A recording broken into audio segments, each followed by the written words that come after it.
In 1 month, meron na? Yes, sir. Yung highest income mo in 1 month? Nagkaroon din ako ng 400 pero- 400,000.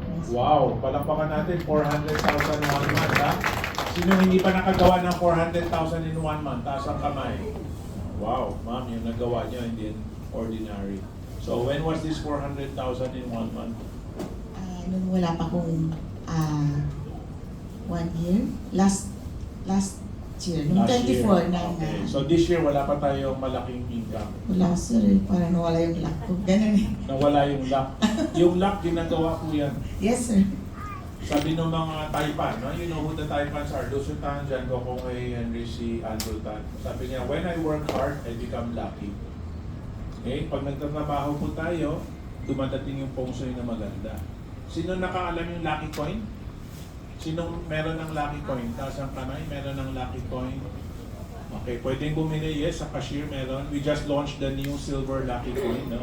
So that you can become a member of the Gold and Silver Club. No, so meron tayong lucky coin. Pag wala tayong kausap, hindi siya magiging lucky.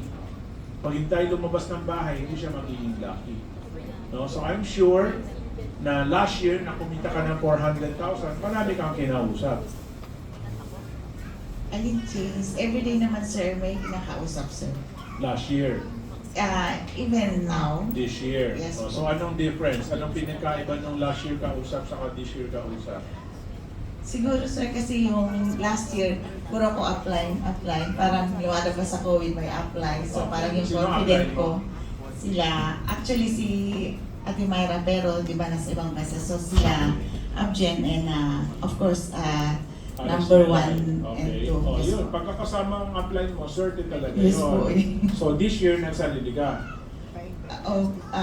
Tinatawagan ko rin po sila pag may time. Pero Okay. syempre po, sobrang busy din nila and sometimes nakakahiya din na parang nakadepend ka Walang na. nakakahiya. No? Pagka maraming pay-in, walang nakakahiya. Ang nakakahiya is if you didn't work to learn the business.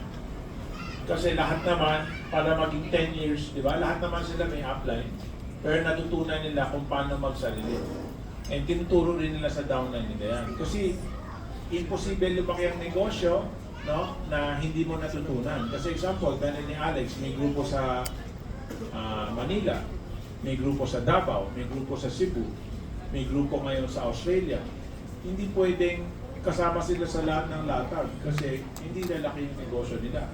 Dapat matuto. Okay? So today you bought 7 accounts, no, to be here. Or naka-pay-in ka ng 7 accounts. What's the story? Di ba? Kukuha pa lang kami ng downline ko. Kukuha pa lang. So advance tong question mo. Pwede ba magbayad ka muna bago kita sagutin?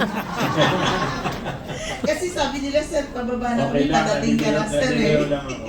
Okay, so you have a question today? Yes po, sir. Sir, ano po kayang mas dapat kong pagtuunan muna ng pansin, yung paghahanap ng bagong na downlines or yung pag-develop ko nitong mga existing downlines ko po? Saan ba yung existing downline mo?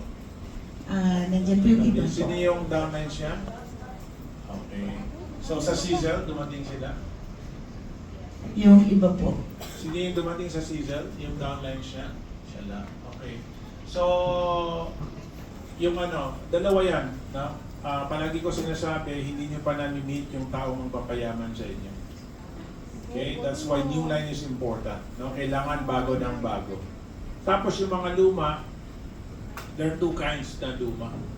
Yung luma na gustong sumama, gustong magpasama, at siya yung nagko-contact sa'yo, upline, saan yung next event? Sama ako. Upline, samahan mo ako dito, may kakausapin tayo. No? The one who's excited, who wants to build the business, that's the one na you should develop.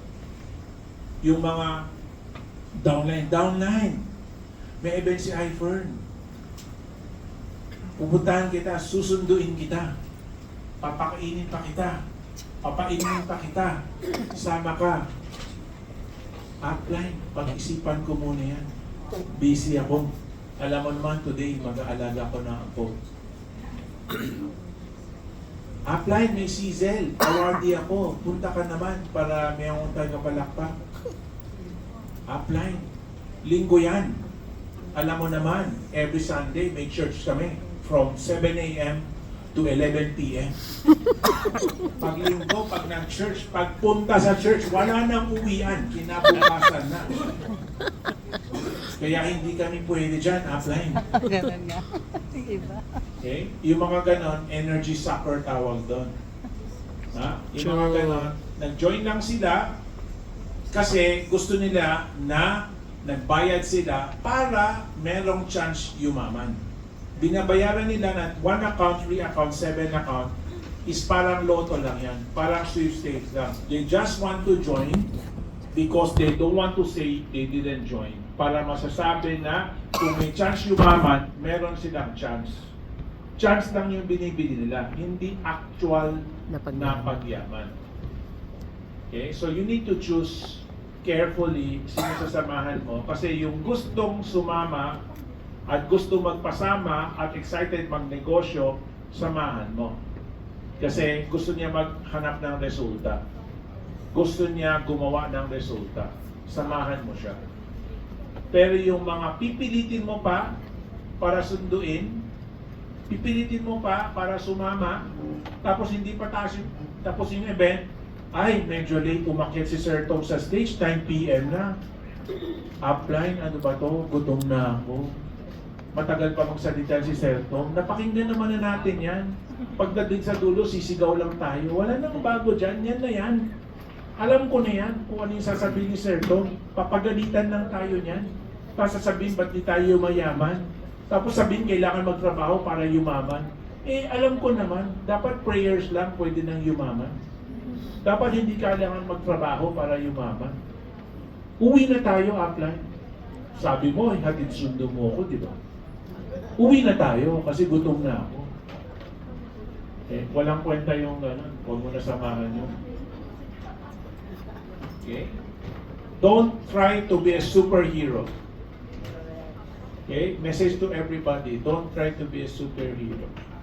If you want to be a hero, save yourself first. You cannot give what you do not have.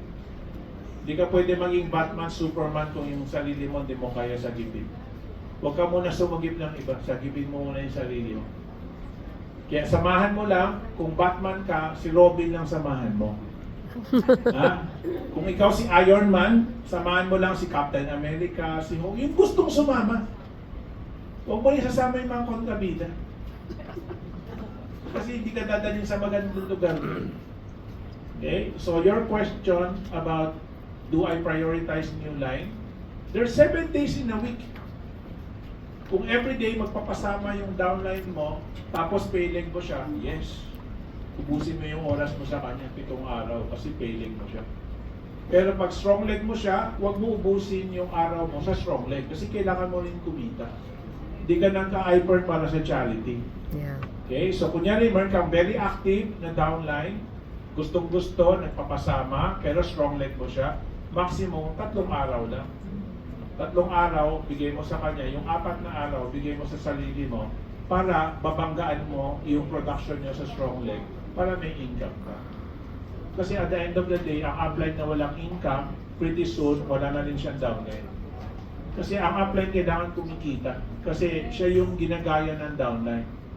Kahit na upline mo, meron ni Alex, kahit na 3 million income niya, 4 na million, 5 million, pero ang income mo, 10 mil, hindi sila naniniwala sa negosyo. Sabi nila, magaling na si Melanie Alex, 10 years na yan eh.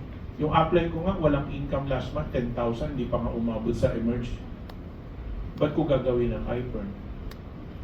Diba? They will always measure you based on your result, not the result of your upline. Kaya tingnan mo, pag ang direct upline nagwa 100, nagto 200, natataranta yung ilalim. Diba? Hindi parang pinuputakto yung puwet, kailangan gumalaw, kailangan makagawa ng kailangan may kausap, kailangan may mapuntahan, kailangan may mabenta. Kasi ikaw ang kumuha sa kanila sa'yo sila nakatingin. So you need to make sure meron kang income. Yung 400, no? Ito normal. Dati 400 na wala na ngayon. As opposed to, oh my God, naranasan kong kumita ng 400. Gusto kong maulit yan. Okay? So, one is with gratitude, one is with regret. Kung meron kang gratitude, no? Bakit ipapakita ng Diyos sa'yo kung hindi yan para sa'yo? Okay? Buti nga, pinakita na sa'yo eh. Sino hindi pa nakaranas ng 400 dito? Ba't nandito ba kayo? Eh siya nga, 400, nagdadalawang isip eh. Gets mo? God will not show you something. That means favored ka. Kasi pinakita sa'yo eh. Ang tanong, maniniwala ka ba kay God o i-doubt mo siya? Pangay na si God eh, pinakita-kita pa, tapos hindi na uulitin. Diba? Ang tanong, ano ginawa mo kapag ka ng 400? May ginawa ka, kaya pinakita sa'yo. Ngayon, gawin mo ulit. Kasi the gift of the Lord is our life and our abilities. Ano yung gift mo kay Lord? Binigyan ka niya ng blessing eh. Tama? Lahat kayo, nung nakausap ko, binigyan kayo ng opportunity makapagtrabaho sa ibang bansa. Meron kayong mga titulado kayo. Tama? Meron na kayong mga business partner. Diba? May gift na binigay sa inyo eh. Ano yung ibabalik mo kay God? Binigyan ka ng ability, binigyan ka ng talent, binigyan ka ng opportunity, binigyan ka ng connections. Tama? Binigyan ka ng utak, binigyan ka ng charm, binigyan ka ng charisma para makapagnegosyo. Ano yung gift mo kay God? God, pasensya ka na, tinatamad ako, tulog lang muna ako. Kung talagang gusto mo ibigay sa akin, ilagdag mo na lang sa kisa mo yung pera. May, yung butas doon, instead of tubig yung tumutulo dahil sa ulan, pera na lang pabaksakin mo yun. Lahat naman nagdadasal, di ba? Sino tutulungan ni God? Yung tamad o yung masipag? Masipag. Ganun lang yun. Diba? Lahat naman nagdadasal. Sino tutulungan niya? Yung may gratitude o yung may may complaint pa? The one with gratitude. Diba? Gratitude yung tutulungan. Do I make sense? Yes, sir. You have the next question?